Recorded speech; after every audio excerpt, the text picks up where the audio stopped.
So it's basically that time of going through each and every nations to wrap up all the remaining supports that was being revealed for DBT10. And while I was preparing for Dragon Empire, it kind of just feels like this is basically going to be Gandiva's support video rather than a wrap-up. But alas, it is the debut booster set for Gandiva, and you know, Gandiva has been performing like the top tier deck out of the box. So yeah, let's just get to it.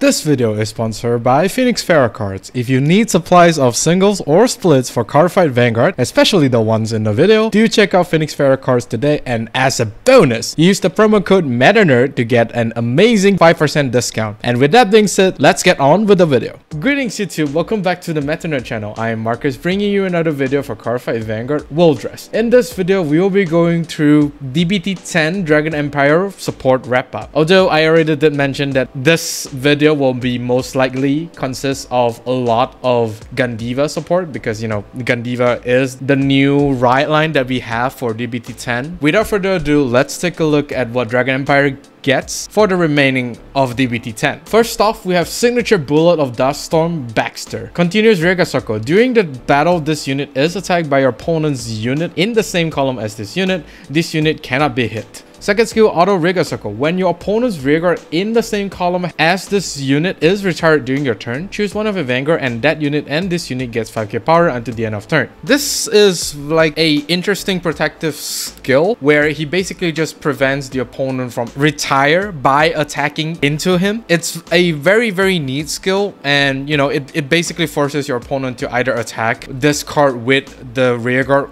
off the same column, or you know, just use the old-fashioned retire skill. This skill might not be prevalent as of now because we actually don't really see a lot of cards that actually want to attack into a rearguard. We do have a few of them. The best example that I can think of is probably going to be Clarissa, the one from Luraco Monastrio. She will basically choose two rearguards as well as the vanguards to attack, so this card basically protects himself from ever getting attack hit by Clarissa, which is probably going to be troublesome, but still, it's a very nice card. It's very niche. This skill will not be protecting this card from every single skill out there that basically revolves around attacking or retiring your rearguards, but it does provide like certain level of protectiveness.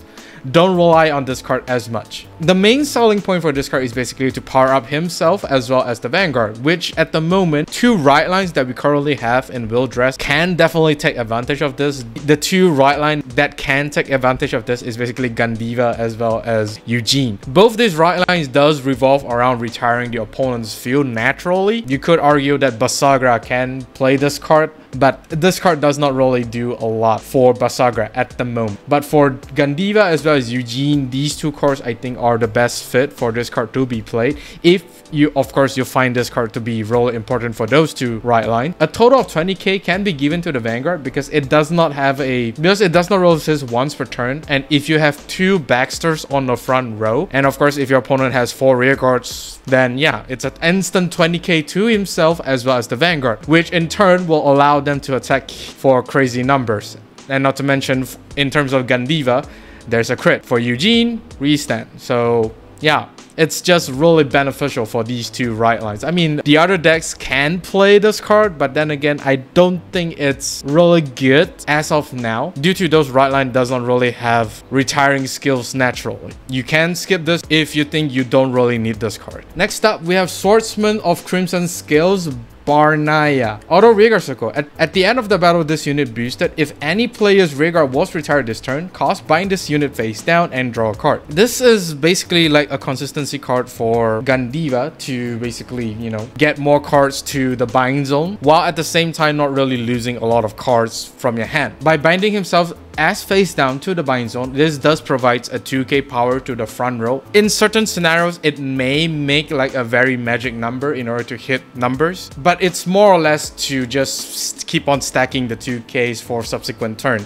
if the opponent managed to survive and you manage to survive your opponent's turn. The great thing about this is that you are able to use his skill after he boosted, meaning that he will be a 1-turn 8k and then will then proceed to the bind zone, which is very nice. And you don't actually lose a card from calling this card down because he does draws you a card, which is definitely nice. It's a very nice double R card, and I do suggest you getting this card because it's helping Gandiva quite a bit. And what's more, the draws you key pieces. Very nice. Next, we have Scarlet Flameblow General Rugian. Although when this unit is placed on rearguard circle, if you have a Vanguard with Gandiva in its card name, cost Counterblast 1, choose one of your opponent's rearguard and retire it. If you did not retire, draw a card. Choose a card from your drop and bind it face down. I mean, we have a lot of cards that basically helps Gandiva either retire, and if the opponent does not have a rearguard to retire, you basically could draw one and bind a card face down no matter what. By using resources, there's always a guaranteed chance for you to bind a card face down. Unless, of course, you do not have any cards in your drop zone, only then it just kind of feels bad, really bad.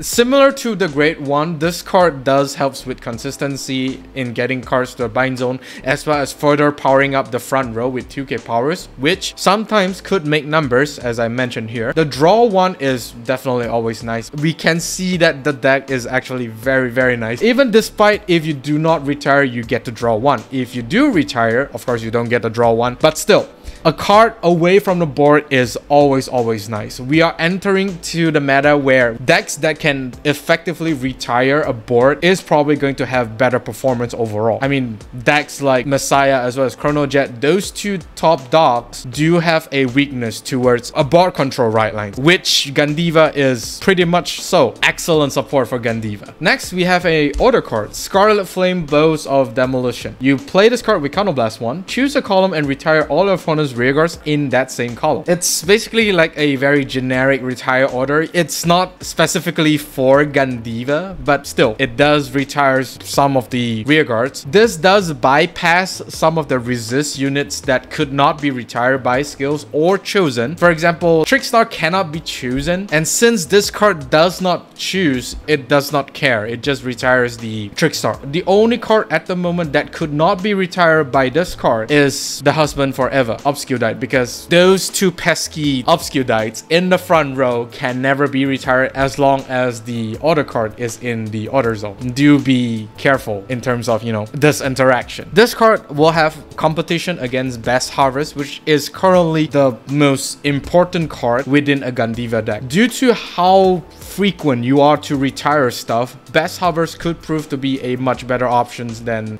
this new order card. Although this new order card does bypass anything that retires, but drawing new cards I think is a much better order to be run. But who knows, you could find a perfectly balanced ratio of Best Harvest as well as this new order card. Both of these cards are really good in any deck that can basically just nuke the board. Very nice. Next up, we have Scarlet Flame Bow Soldier Belson. Auto back row rearguard circle. When your Vanguard with Gandiva in its card name attacks, if your bind zone has 3 or more cards, cost bind this unit face down and countercharge 1. I mean, countercharge for the win. The first debut of Gandiva, they already provide a countercharge. I don't know what to tell you, Nirvana fans. I really don't. This card does contribute to the bind zone count, which of course, again, will further increase the 2k power to your front row. And not only that, you might be a little bit concerned due to the bind zone needing to have 3 cards for this card to basically activate the skill. I don't think it's going to be a problem unless, of course, you don't have anything in the drop zone, then that's a problem. But then again, it's not that bad if you ask me. It's not really that hard to fulfill for a counter charge, and let alone this card does bind itself face down once again. So everything in Gandiva at the moment can hit really hard. So regardless if you have a booster, Gandiva can still really hit really hard with the more cards in the bind zone. So normally it will just be like a front row attacker and there's no booster. So yeah, very nice card, and it does provide some sustainability to Gandiva, since, you know, for every retire that you have, it does cost you Counterblast as well as Soul Blast, more on the Counterblast side. So yeah, very nice card. And that is all for this video. Do let me know down in the comment section of what do you think of the whole Dragon Empire wrap-up video. It's more so for Gandiva because it is the debut of Gandiva, and I'm highly suspecting that Gandiva might just get a mass unit. Who knows? Do like and subscribe if you like this video, and of course do ring the bell notification icon so that you don't miss a video I upload. With that being said, I'll see you all on the field. Even when you feel low, you can still go. Even when you feel slow, you can still go. Even when there's no hope, you can still go. I never answer to no, man, I still go. Go, go.